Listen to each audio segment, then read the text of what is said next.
उत्तराखंड में मौजूदा हालातों को लेकर इस समय हमारे साथ बातचीत के लिए मौजूद हैं उत्तराखंड के मुख्यमंत्री श्री पुष्कर सिंह धामी जी। उनसे बात करते हैं। सर, अभी जिस तरीके से घटनाक्रम हुआ है, उसके बाद नकल विरोधी कानून आया है जिसमें सख्त सज़ा का प्रावधान किया गया है।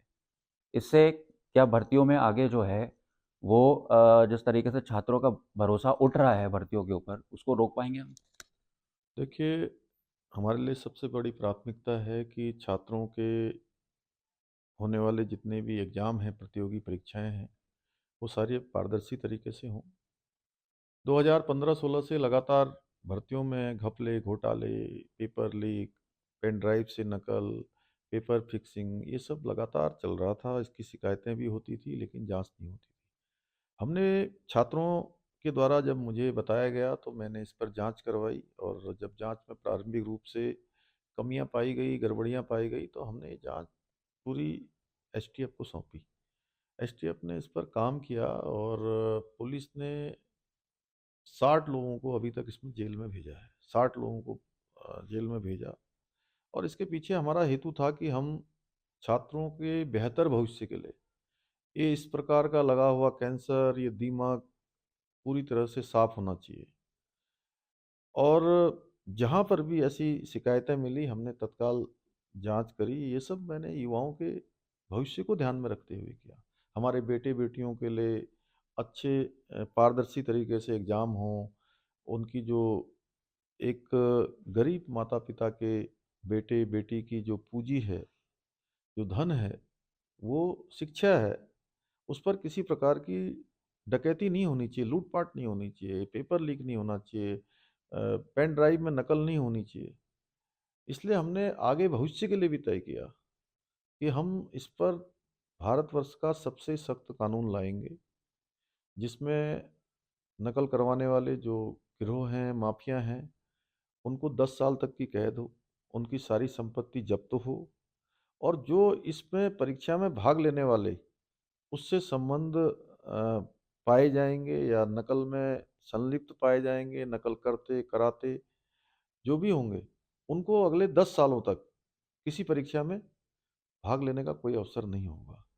यह हमने इसीलिए किया है कि ताकि हमारे बच्चों का, हमारे भविष्य, उनका किसी प्रकार से भी जो है प्रभावित ना हो। उनका जो विश्वास है, जो विश्वास डगमगाया है, मैं मानता हूँ इतने लंबे समय से 5-5, 7-7 सालों से जो लोग तैयारियाँ कर रहे हैं, उनके साथ पर्चा लीक हो जाता है, पेपर कैंसल हो जाते हैं, तो कहीं न कहीं दिक्कत ज़रूर होती है। लेकिन फिर मैं कहना चाहता हूँ कि हमारी सरकार पूरी तरह से पारदर्शी होके इस पर काम कर रही है और हम बच्चों को भरोसा दिलाते हैं। हमने पटवारी परीक्षा 11 जनवरी को जैसे ही मालूम चला कि यह भी गड़बड़ हुई है, इस पटवारी परीक्षा को कैंसल किया और कैंसल ही नहीं किया।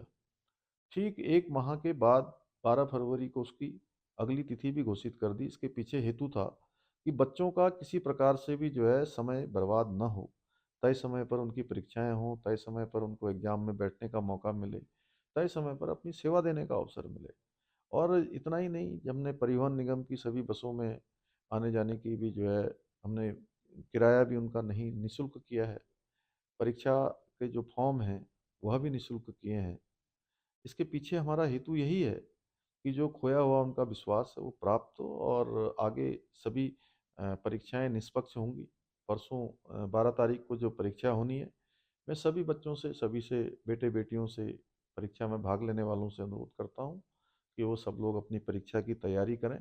पूरा पारदर्शी तरीके से परीक्षा होगी और किसी भी बहकावे में ना आए।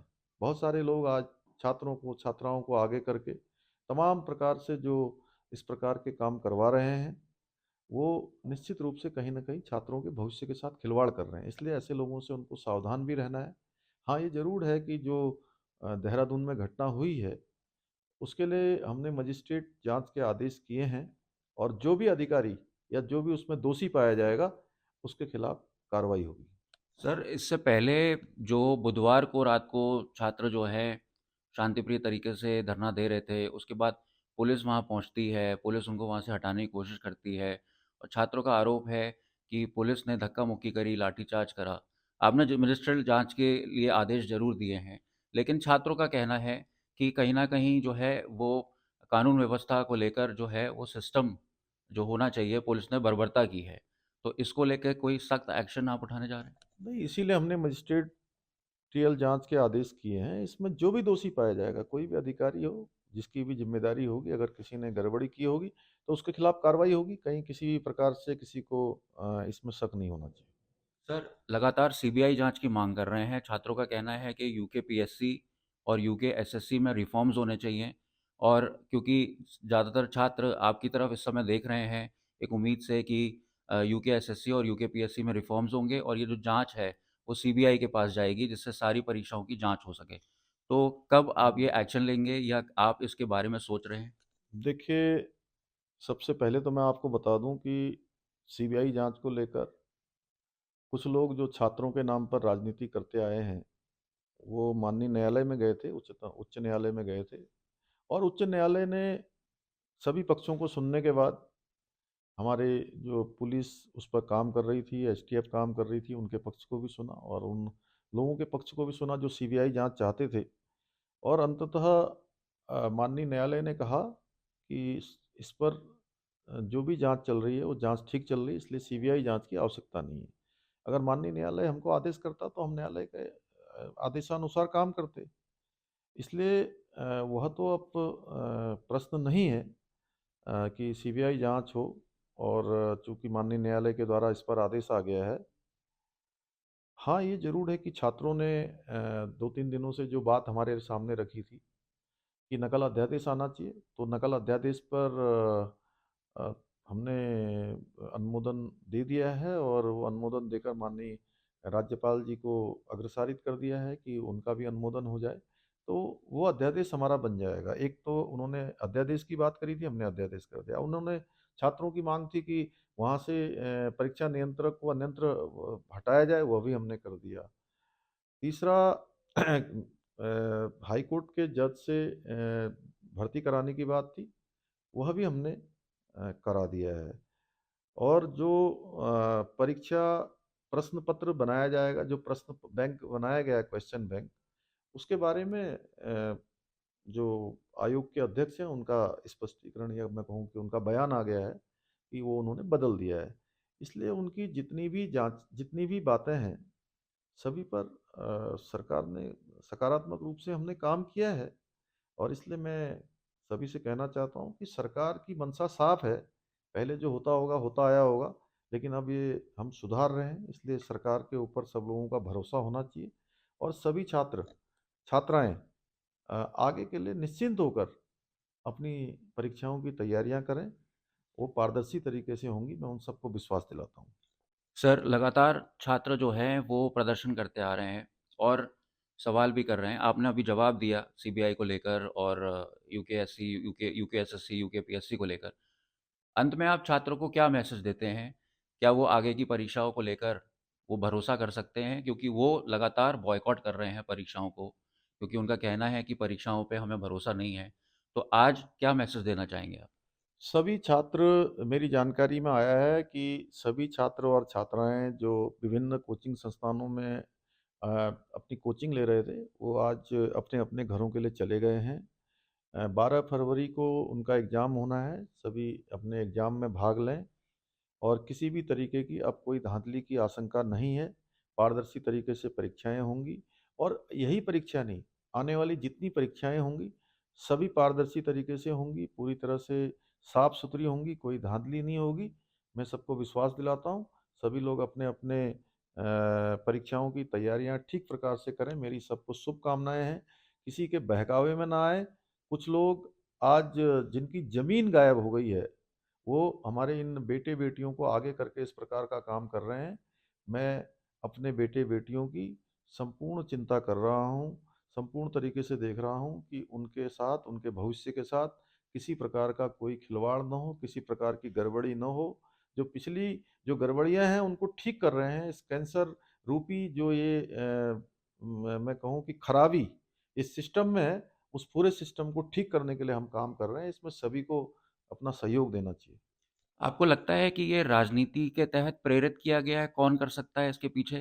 क्या आपको आपका नाम खराब करने के लिए क्या ये कोई साजिश है? जब मैंने कहा कि छात्रों के लिए नकल अध्यादेश हम ला रहे हैं, उनके सारी बातों को मान रहे हैं। जो परीक्षा में जिन लोगों ने आज तक गड़बड़ियाँ करी हैं 60 ऐसे लोग, उनको हमने जेल में भेजा है, सलाखों के पीछे भेजा है। तो ये सब हमने इन छात्रों के लिए किया है, छात्राओं के लिए किया है, अपने बेटे-बेटियों के लिए किया है। हम किसके लिए कर रहे हैं ये? हम उनके लिए ही कर रहे हैं। इसलिए उनको किसी भी इस प्रकार के लोगों के उसमें नहीं आना चाहिए। जो आज पूरी तरह से पूरे उत्तराखंड ने देख लिया कि ये आंदोलन जिसको हिंसात्मक रूप से लोगों को पत्थर बरसाने का काम जो लोगों ने किया है, वो कम से कम छात्र नहीं हो सकते। वो मेरे बेटे और बेटियाँ नहीं हो सकते। कहीं न कहीं, किसी न किसी रूप में उनको जो है गलत दिशा में ले जाने का काम भी कुछ लोगों ने किया है। प्रशासन उस पर काम करेगा और मजिस्ट्रियल जाँच हो रही है। अगर किसी ने कोई गड़बड़ी की है, किसी अधिकारी ने गड़बड़ी करी है, किसी ने सरकारी मुलाजिम ने गड़बड़ी करी है, तो निश्चित रूप से उसके खिलाफ मजिस्ट्रियल जाँच में सबूत आएँगे तो उस पर कार्रवाई होगी। बहुत-बहुत धन्यवाद।